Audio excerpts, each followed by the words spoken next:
I mean, because you look back on this, like all this stuff, all this detail, all the rescue from Egypt, all of this is what God has done for us, and it's a massive story. It's a long list of things that He has done for us to get us to where we are. Yes, indeed. I don't know what to say to that. You want to get into the text? Yeah, let's go ahead. Before we go ahead, I'm just going to read it straight through chapter 28. Is there anything that you want to kind of throw out there as either like sneak preview or, hey, don't trip up over that word, Pastor AJ? You want to read all 40-something verses in a row? I do, because not only am I optimistic, but you probably think I'm a masochist. But no, we'll just look at the whole thing. We'll kind of paint a picture, and then we'll go back in detail. Okay. All right, fine. All right. Very good. As far as painting the detail, preliminary. Yeah. Look, okay, so we're going to have a lot of details, and I think it's easy to get bogged down in it. And I think that what I want to try to do is look at bigger picture things and what can we derive from this, even if we aren't clear on all the details. And I think it'll become obvious when we look at, if you try to compare different translations to this, you're going to see that there's a lot of uncertainty, and even the stones and the things that they've been interpreted wildly different ways.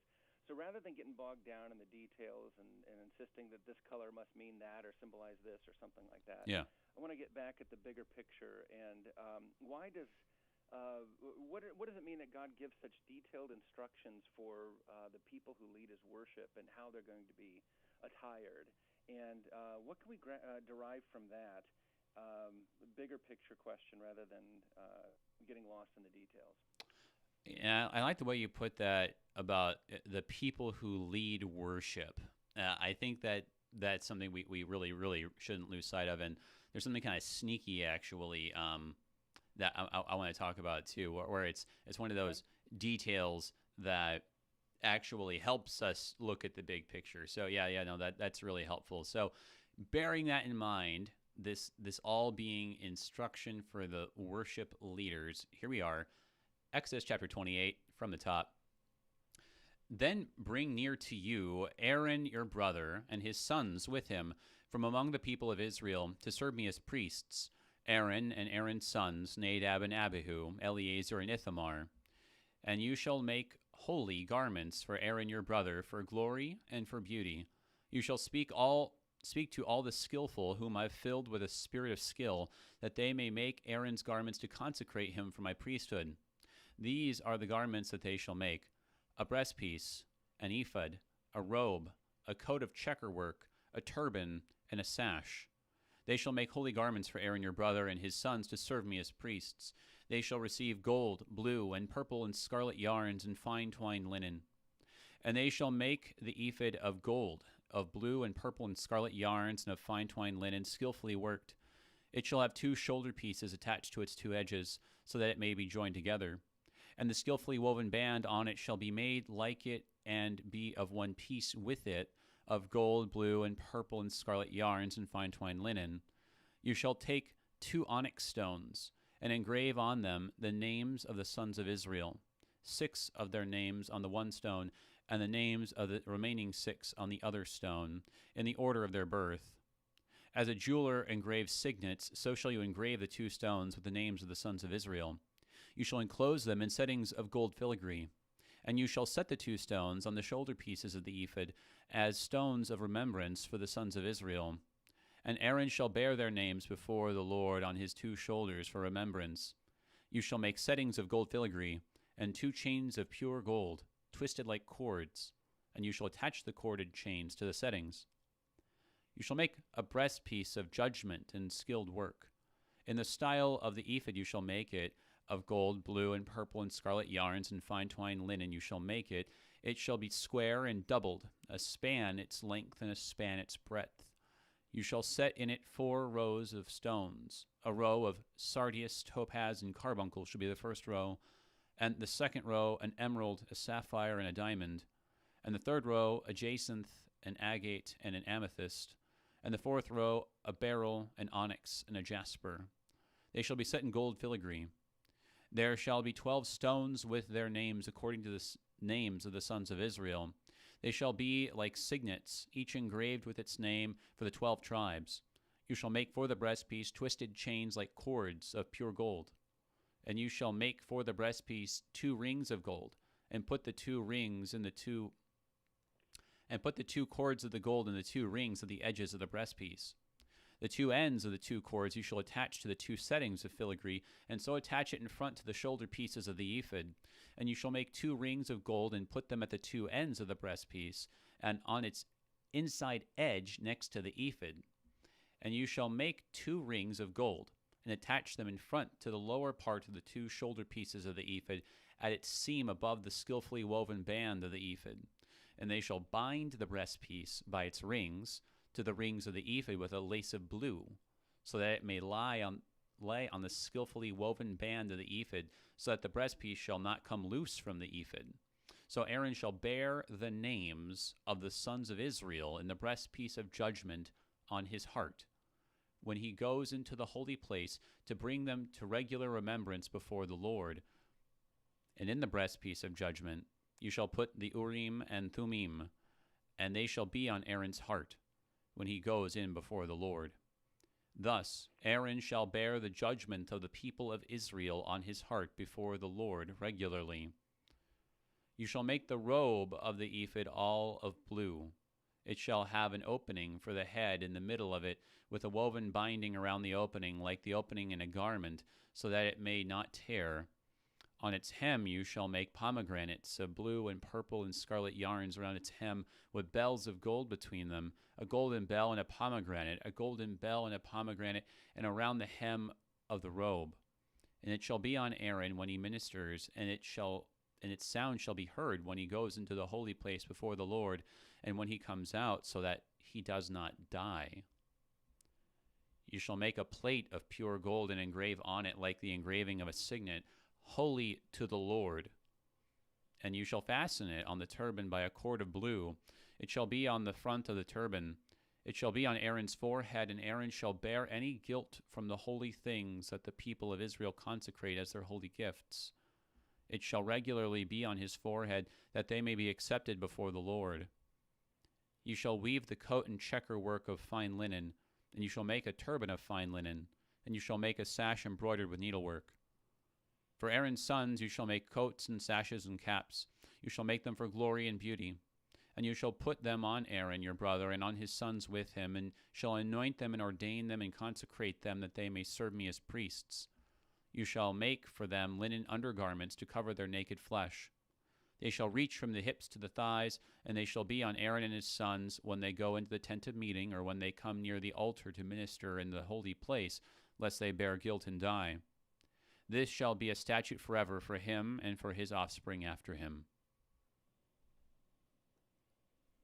Well done. I was totally thinking to myself, okay, I needed to like read that over like just one more time. But you know, it's really interesting. The part that I was getting tripped up over was the part. It was about the breast piece, right? It's so detailed, exactly how God wants this, and it certainly is. And the thing that was jumping out at me when we read this was just how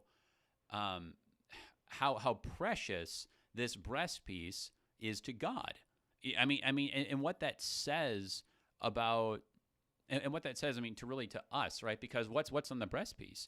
The 12 names of his people, of his tribes, you know, and so it's really interesting because in some ways I feel like this priest, the way he's described, is like the tabernacle in miniature, where the priest is sort of like the holy place. I mean, it's the same stuff that the veil, but from the Holy of Holies, right, is made of, with the blue and the red and the blue, the scarlet, and the purple.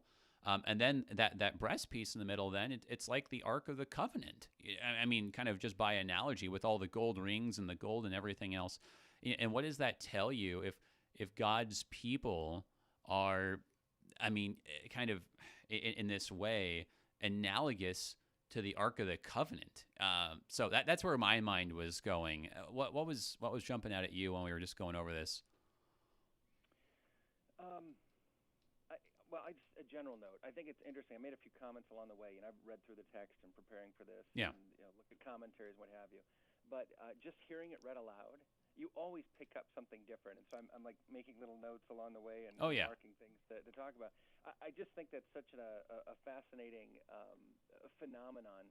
I once had a pastor at a group of a pastor's conference said, "Guys, admit it. Have you ever been reading the text out loud on Sunday morning and thought, oh, I should have included this in the sermon?" Oh yeah, of course. If you don't think that, then you're not listening. Yeah, right. Anyway, yeah.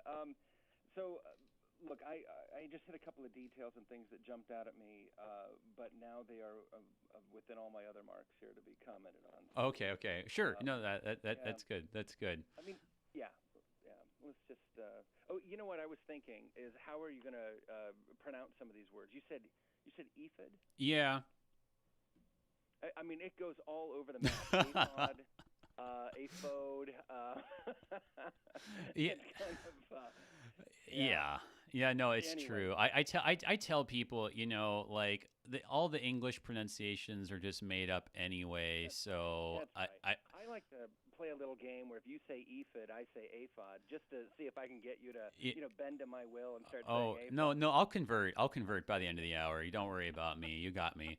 I mean, it's in Hebrew. I do this all day. And in Say Hebrew, Irenaeus, it's Irenaeus. epod, and Oh, so yeah. yeah, Right. so Right. I mean, I don't know that so it's apod, and so no one's saying that, so everyone's wrong is how I feel. Yeah, so right. we don't have to worry about it then.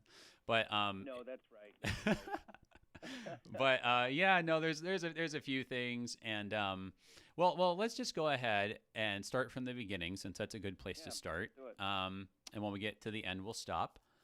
And so, but actually, I like it. yeah, I know, right? And at the very beginning, so this is the thing that is interesting to me when you look at the Hebrew text. The first word in Hebrew actually is "and you," and it's pretty emphatic, to use a word that I don't like, because I mean you've got it right before the imperative, which is very striking. You do not usually have that in Hebrew. So it's this kind of like, and as for you, do this, right? And so it's like, now hang on a second, what's up with that?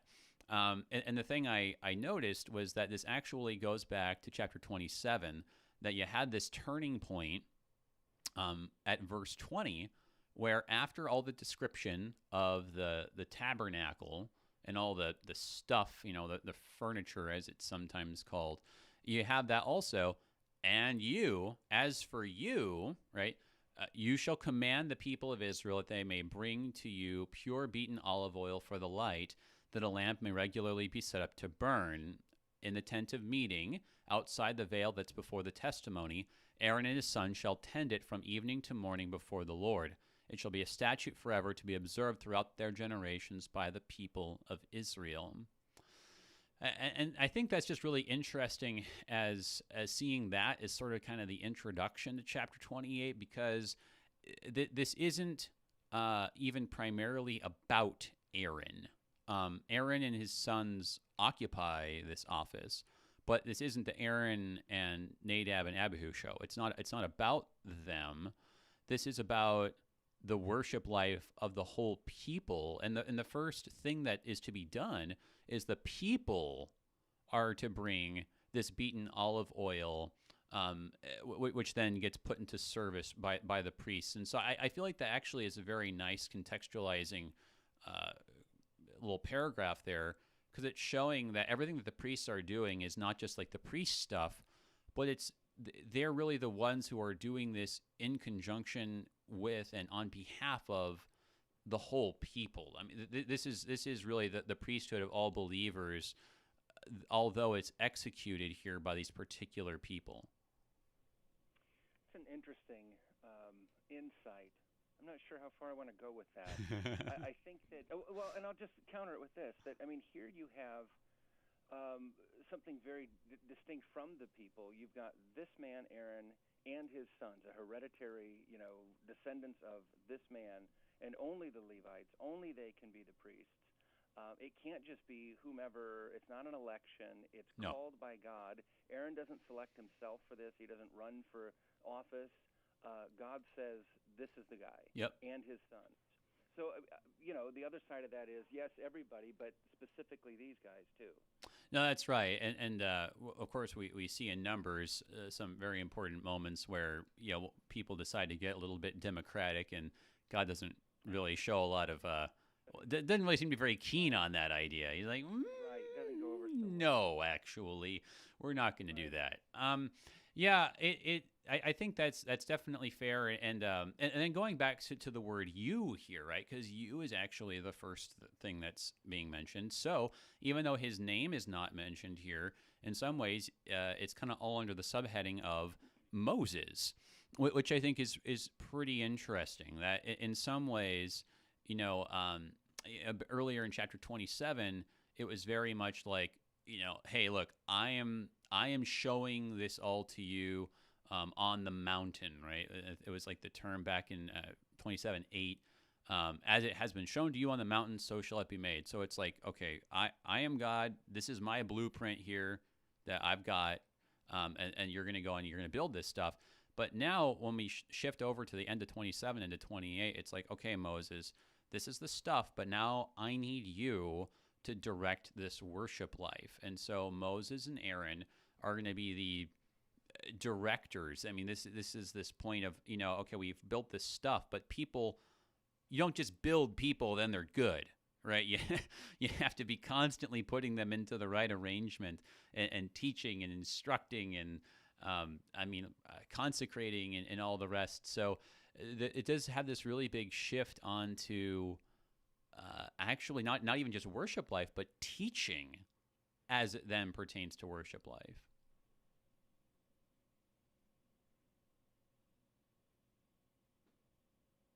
I'm with you. I'm just weighing it and taking it to heart. I was.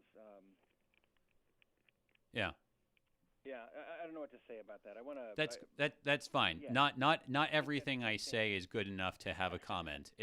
I don't take it personally at all. So we just move on then. But let's get into this.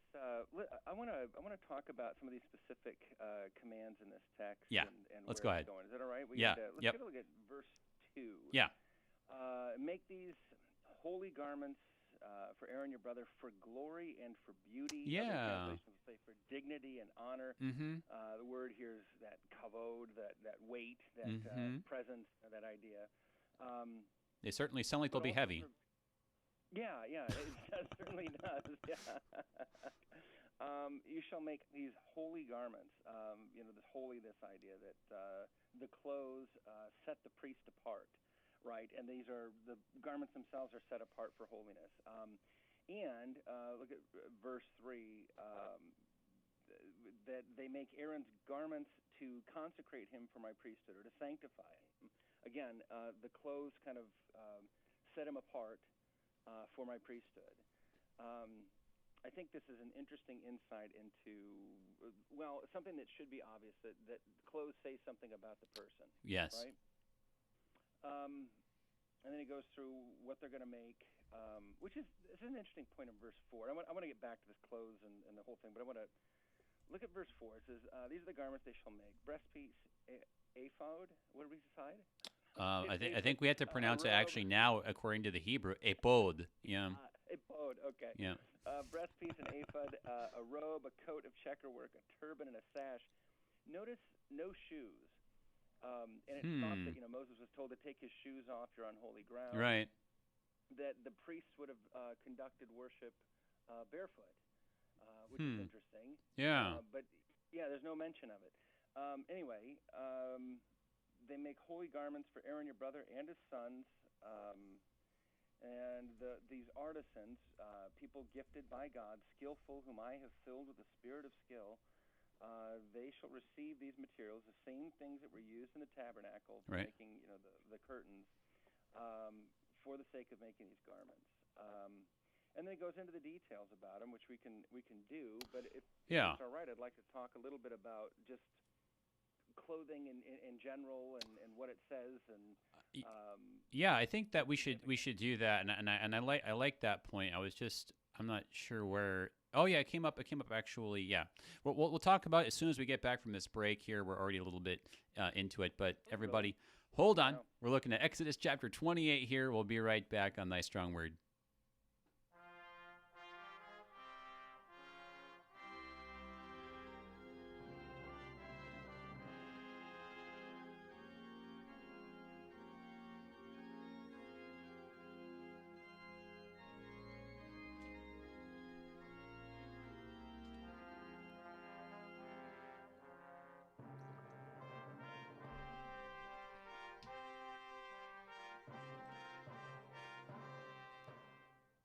Touching the lives and the hearts of our listeners with the work. All right, so we'll turn down the studio for a second here. I'm liking this conversation here with Pastor Sheltanis. He feels very what you hear is what you get. It's nice. Okay, so yeah, Paul, I see your questions here. Let me see here. I too like getting into the details here. Kind of obviously, right? Let's see here. Do you or guests have a picture that is best? What? Oh, interesting. I'm trying to think of where I've seen a good picture of this. I know I've seen them. It's not something that's excluded in art. You definitely see this depicted in art. Yeah, think about that. The Urim and the Thummim, right? Yeah, that's right. Is this like a God? Oh, I feel impious even reading your question. A God-guided magic 8-ball. No, it's okay. Sounds like a great tool.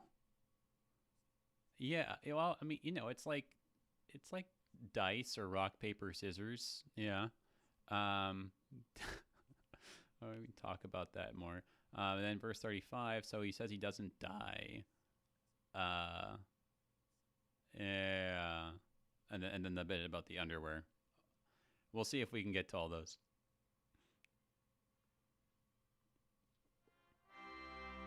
Welcome back, everybody, to Thy Strong Word. I'm Pastor AJ Espinosa. We're looking at Exodus chapter 28 today, talking about the priestly garments and just how heavy they were. So that was I don't know. I guess we were kind of making a Hebrew joke because the word for glory is the same word for heavy or weight. So there it is. There's where's the guy on the drum kit when you need him. So if you've got a question or any clever Hebrew puns yourself, if you're listening live, you've got a great opportunity to join the conversation. 1-800-730-2727, or if you're in St. Louis, 314-821-0850. You can also send an email to kfuo@kfuo.org.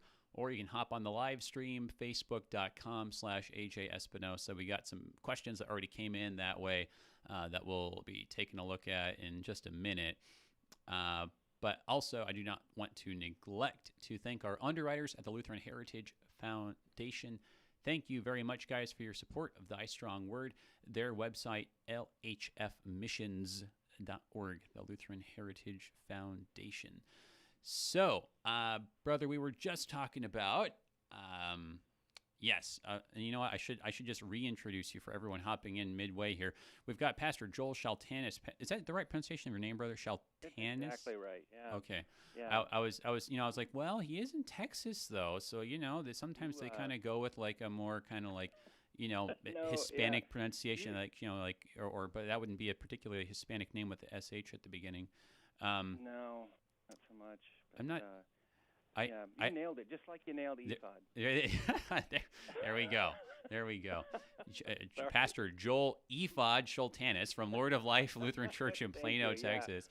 Yeah, it is his middle name. He's actually thinking about incorporating one. My middle name is, honestly? It's Aaron. It's this high priest. Hey. See, your middle name kind of is so you're kind of thinking about incorporating some of these garments into worship out there in Plano. I've heard that's pretty interesting. Right. So one of our listeners had the question. So how are you going to figure out like how to make this ephod? Right? Do you have a picture that you use, or is there a particularly helpful diagram of what on earth all this stuff looked like? Isn't there like a picture of it somewhere in the study Bible? I have a picture of it right in front of me, actually. If you go on and Google this, you can all kinds of images and stuff and different ideas about it pop up.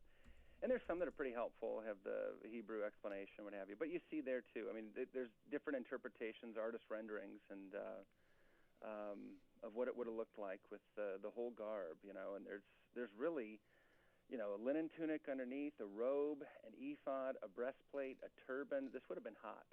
This would have really been warm wearing all this stuff. Yeah. But yeah. Yeah, well, it definitely it would have been literally heavy, especially because you are like wearing just chains and chunks of metal.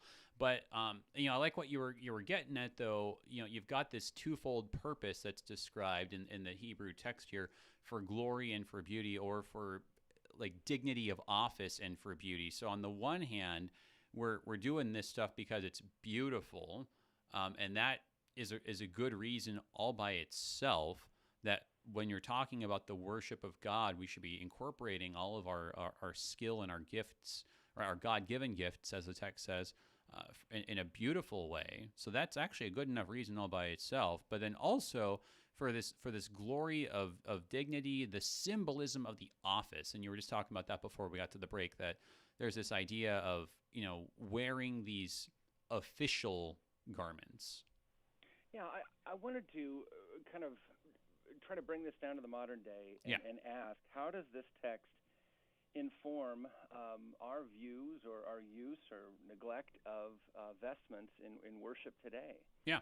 And, this is a controversial subject. There are people who make way too much of vestments on the one hand and get all caught up in them, and there are people who think, neglect it altogether. Who cares? We don't need any of that stuff. And I chafe against either one of those extremes. I think that this does have some things to say about. It can give some direction. I don't think it's a command, but I think it can give us some indications. I mean, obviously, this is Old Covenant. It is no longer, commanded. We're free in the matter of how our priests or pastors dress. Still, we don't follow the Lord's commands on festival days, but we freely choose to observe certain festivals in the Christian church, and we do so to great benefit and effect. And I think in the same way, we can use vestments in a way that are beneficial and accomplish some of the same sort of thing, the idea of a dignity of office and beauty, as you put it. Right. And that certainly seems to be the idea here. Do this for dignity and for beauty. Even having special skilled artisans who God Himself has given them gifts, use this in service to the worship of the community, or for the community to worship. And I think that's kind of what we try to do in the best. When we imply this in the best way, we bring out artisans, we bring out craftsmen, people that make wonderful things that can be used in our worship. I think at a minimum, like I said, big picture stuff, you could say that this text says that appearance matters. Yeah. How these men are dressed and how they appear when they serve in their priestly function is important. It's extremely important, and it's there's another part of this that's extremely important that comes through, is that this is holy. Yes. Set apart for God. That it's not street clothes. And he says in verse 3 that these clothes will sanctify him for his duty. Will set him apart in this holiness. Yeah, no, that's well said. Appearance matters. I like it, and you're right. You get into controversial stuff, and I feel like a lot of us have this kind of knee-jerk reaction of like, oh, it's controversial, so let's just not say anything about it. Let's just kind of stick to the stuff that we all agree about. But that's not what we're trying to do here. We're trying to not just kind of like pick and choose like what we feel like talking about, but like, hey, look, this is what God says. It's important to Him, so it ought to be important to us, and it ought to be important enough to us that we ought to think about it and even struggle with it, even if it is a little bit controversial, speaking the truth in love. And as you were saying, this glory and beauty idea, even if we don't say like, okay, well, like pastors, you have to wear like all these gold chains and blue and purple and scarlet yarns. It's got to be that, and if it's it's got to be linen too, right? So I mean, like we're not going there, but there is this idea that whatever the pastor's wearing ought to be beautiful in this sense, and it doesn't just mean like pretty, right? I mean, it's I mean, like, this word here. I mean, the point is, right? It ought to be adding to or being consistent with the beauty that's in the tabernacle. It ought not to be detracting from it, right? So if you've got this Right. beautiful I think sanctuary, also, right, you shouldn't be like putting, this burlap sack on the dude who's up in front. It right. takes away from the beauty of the place that we've made for God, right? It's not ordinary, and it's not, street clothes. It's not what you see out in the world. It's something specifically different. Yeah. For drawing attention to this purpose that this is about worship. Yeah. I think there's another aspect to it too, that the garb the priest wore. There was all this symbols in there that he had the names of the tribes inscribed on him. That he carried this in for remembrance, to remind him that he was the mediator between the people and God. I think in the same way, modern vestments should, they're often adorned with symbols. I have, crosses and alpha and omega and things like that on my stoles. And all of these things can be used to teach. The colors themselves, of course, tie in with the altar and remind people the times of the church here, that sort of thing. Yeah. I want to talk about some more practical things about this, if I can. Sure. Look, my approach on this, just in practice, is I've met these guys that get really, really all into clothing, and it's almost like they like playing dress up. And I just am not. I think that I take a much more practical approach to it. I think it's important that you wear that it's a good thing to wear them. Let's put it that way, and that it's a good tradition, that it's in keeping with biblical history, but also the history of the Christian church. And I think that wearing them today unites us with that. But there's just a lot of practical things about it. I mean, like I said, the not street clothes, but anytime you wear a uniform, I mean, it indicates that you are dressed for a certain job. Yep. You're not just going about. I mean, look, if you ever done hospital visit, you show up in a clerical collar. Yep. They know exactly who you are, why you're there, and without a word spoken, they can tell you. They know exactly what you're about. It's practical. Yeah, it is very practical in that respect. You walk into a church and all the guys are wearing suits, including the pastor. Which one's the pastor? Yeah. Yeah. And the guy with the collar or the robe, you figure he's probably the guy who's the pastor. There was a rank too. The other priests had garments that they were given, but the high priest had more elaborate ones, and we sometimes reflect that in vestments as well.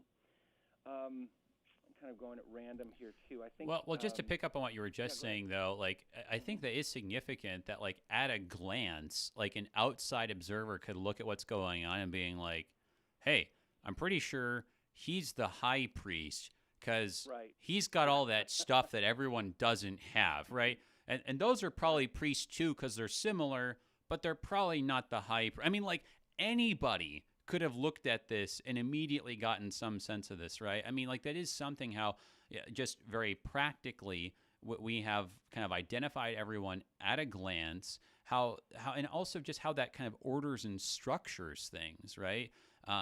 Just kind of, it's like, hey, look, it's kind of obvious what the order and the structure is around here. There's no questions of like, okay, now who should be speaking next, or now hang on, which one are you supposed to go into the Holy of Holies, right? Like, no, like it's all very, like you were saying. I liked what the phrase, like, without a word spoken, right?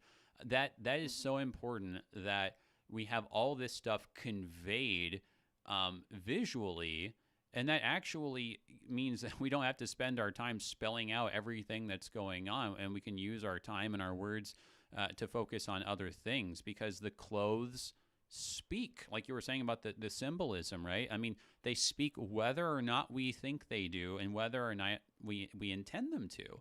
When people are looking at the pastor, whatever he's wearing says an awful lot. I mean, and so we can't be naive about this. I think that we, in our kind of 21st century spirit, we're just like, oh, nothing means anything except for like what I want it to, and it's all self-expression, right?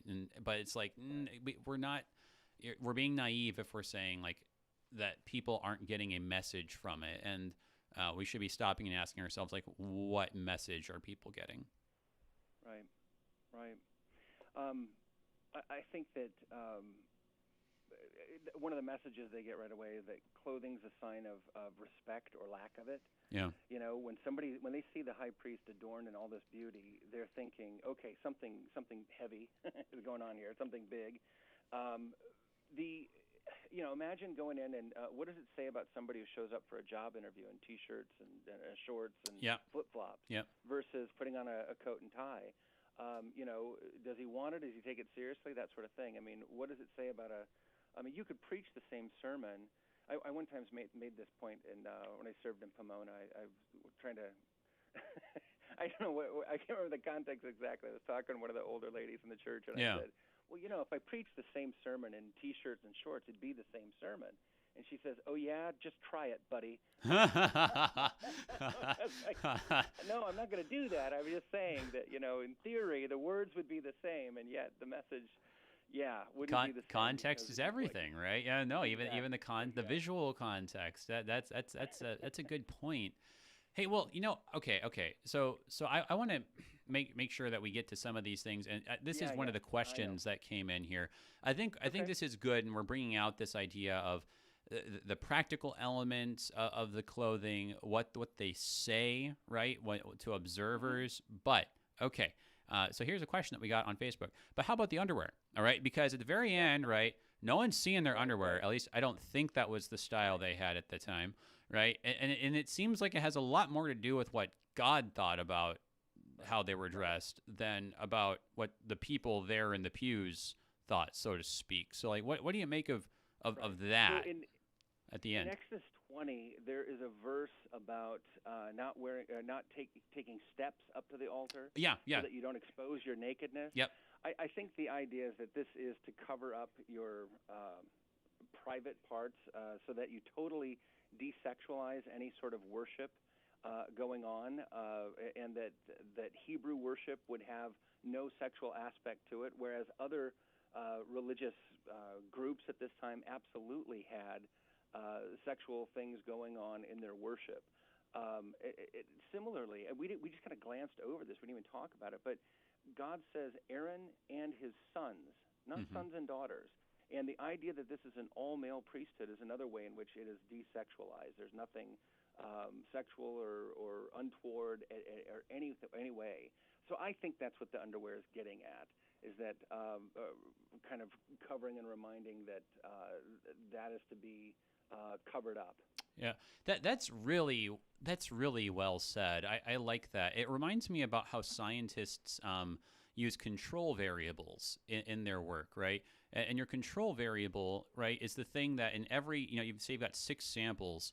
If temperature is your control, that means in each of your 6 samples, they're all going to be at the same temperature. And why do you make them all the same? Is it because that temperature is the best?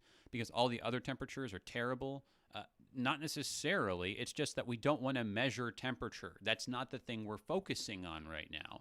And so how do you, like you were saying, take sex or sexuality kind of out of the picture? How do you control for that? How do you make it a control variable so we can focus on other stuff in the worship experience? Look, well, you make it the same in every instance. Right. I think that, I don't want to keep harping on this, but another point for vestments is it does detract from the man. You're not looking at, hey, what kind of suit is he wearing? Is that a new tie? Mm-hmm. It's a robe, and you're not focused on him. It covers up guys like me who are a little paunchy. Some would say anyway. It covers up. You don't notice that stuff. You're not looking at the guy. You're looking at the uniform and realizing, okay, you just look past that. That's right. And I have one more point on this that I want to make, and I think it's an important one, and it is this, that not only does all this stuff convey and teach things to the people when they see it, but for the guy putting it on. Yeah. Oh, Do you yeah. remember the first time? Do you remember the first time you saw yourself in a clerical collar? Oh yeah. It was weird. Oh man, I just stared at myself in the mirror and thought, man, this is serious, Oh yeah. You put this, There's no going back now. Well, yeah, and you think, if I carry this, if this is, it's a reminder to me when I get vested that I'm about to engage in something that I'm really not, just me off the street. I'm not really worthy of this yet. God has placed me into this office, and I, go into this. It's good for me too to kind of get me out of myself and say I am here to serve, to carry out something important. So. Yeah, no. Anyway, that's my case for vestment. Yeah, no. I think that's well made on just several aspects, several points there. Let's take a look here with the time that we have left at a few other aspects, though. So yes. So we kind of talked about the place of the vestments and how that makes sense. I want to talk. We got to talk about this ephod and this breastplate. Okay, there's all these stones. There's 12 of them. They're in settings of gold filigree. They have on them engraved the names of the sons of Israel, which is striking because God's been so adamant that they don't engrave stuff. He's like, I don't even want you engraving the altar because you're going to think it's an idol then, right? But here, it's so important that their names are on there. He's like, okay, I'll let you engrave the names. I mean, and on the shoulder pieces too. Yes, then holy to the Lord, right? So, okay, this stuff is so central here. What's the significance?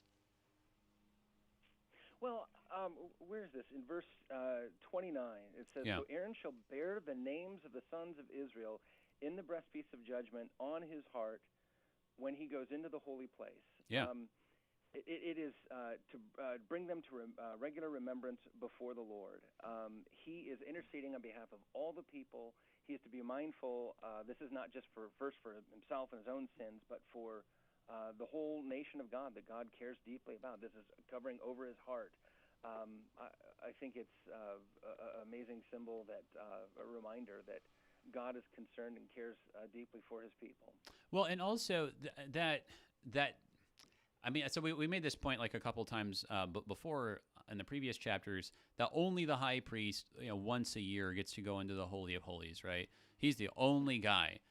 But not really. In the logic of the text, the whole people of Israel is going in there because he's bearing their names. And we always underestimate the value and the importance of names. Right. But in this culture, if your name goes somewhere, you're going there. By taking the names of the 12 tribes, this is actually the only way possible that you can fit the entirety, like all the the tribes and clans and all of them.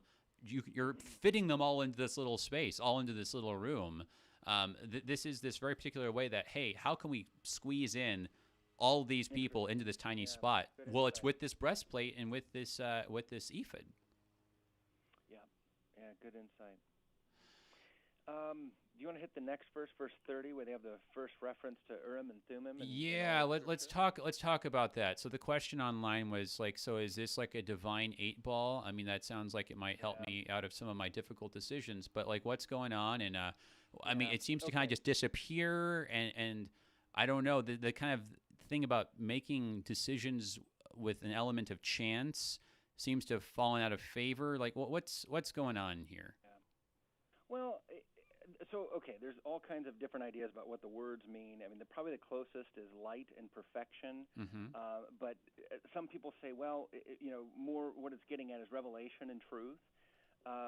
Some have said curses and perfections. Anyway, it was this idea. And what's fascinating about it is you have all these commands about how to make the robes, the garments, all this stuff.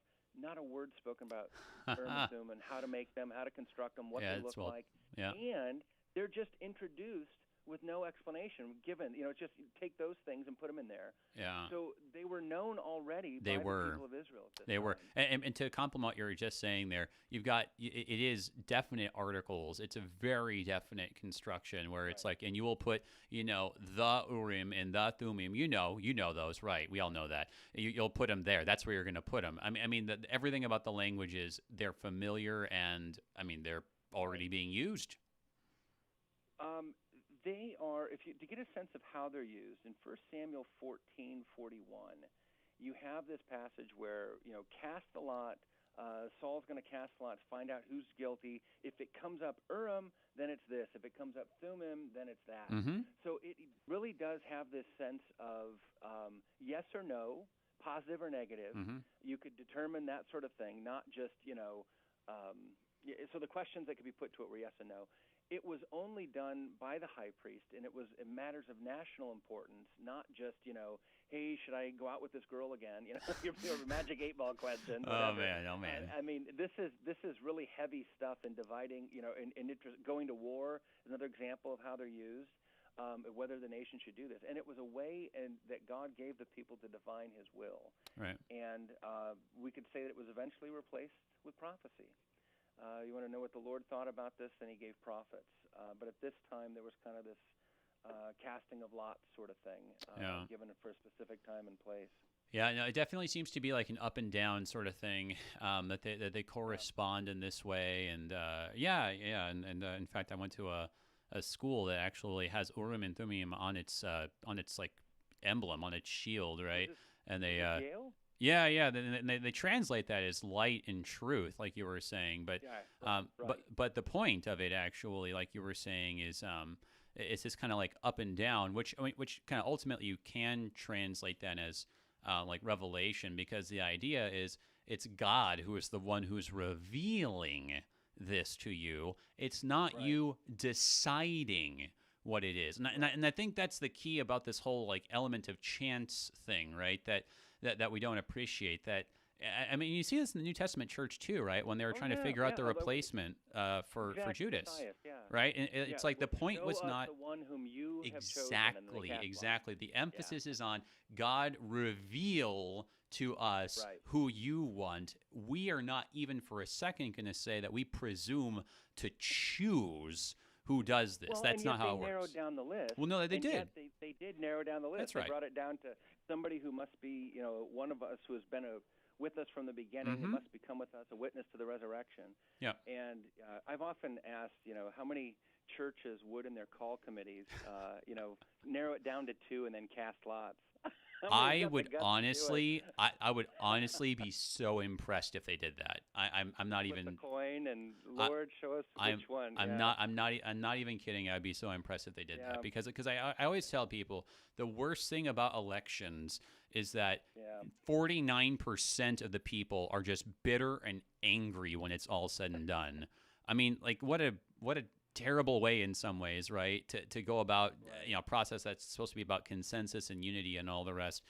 They narrow it down where they're like, okay, I think it's obvious to us that God wants one of these two, right? It's kind of we all agree. Yeah, it's pretty obvious. It's one of these two, but it is God's decision, and so let's have Him tell us what He wants. I mean, it's I think there's actually something practical, not just theological here. Well, and two, the idea that, well, that's not the guy I voted for. Yeah. Well, it takes all that off the table, doesn't it? If we say, well, the Lord chose this one for us, and wouldn't that be a healthier way in dealing with things when it gets difficult? And rather than saying this isn't the guy I wanted, you say, well, this is whom the Lord gave us. Well, and on that note, kind of zooming out, right, the big picture, isn't it interesting that this symbol of, hey, it's not who we decide, but it's who God has revealed and who God has given us? Isn't it interesting that that's the symbol that's right in the middle of the high priest, saying, hey, look, this guy too, not who you picked or voted for, it's who God has revealed, it's who God gave you. And of course, when we make the connection then to the Lord Jesus Christ, who would have picked him, Isaiah says, right? Did he have beauty and glory in him, right? That we should admire him or want him. He is the one who God gave us, even his shameful death on the cross. It's what we needed, not what we picked. Amen. Well, brother, I really appreciate your insights and just having the great conversation here. I hope that you and all the brothers out there in Plano have a good rest of this Pentecost season, and I look forward to hearing from you again soon. Thank you, my friend. Blessings to you, and until we speak. Thank you, brother. Everybody, Pastor Joel Shaltanis at Lord of Life, Plano, Texas. I'm Pastor A.J. Espinosa. Till next time, everybody, peace. Produced by the Lutheran Church Missouri Synod Office of National Mission in cooperation with Worldwide KFUO, the official broadcast ministry of the LCMS. Your support is vital for this program to continue. You can